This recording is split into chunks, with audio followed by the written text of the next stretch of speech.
So I'm going to start taking this apart, but I'm doing it in the reverse order from what you're going to be doing. Again, I've got my wrist strap on. This is the graphics card connector. Now there's a little lever clip on the back of this that you press. You see how it moves open a little bit when you press on it?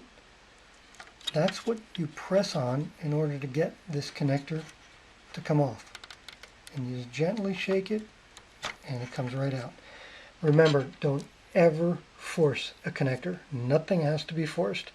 It just takes very little effort to take these connectors off. I'm just going to fold that back out of the way. Over here is your hard drive cable. Now on the data cable, the red one, you just gently pull while rocking it back and forth and the data cable comes off. With this power connector, there's not a latch. So this power connector, you gently rock it and it comes off. Those, I'm just going to fold down here out of the way. The hard drive is on a sled and you pull these two gently together and it comes up and out. And there it is. That's your hard drive. The hard drive has 4 screws.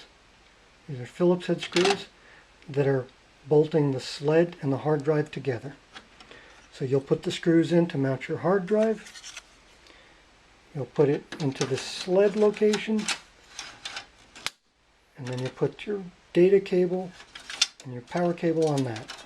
That's simple.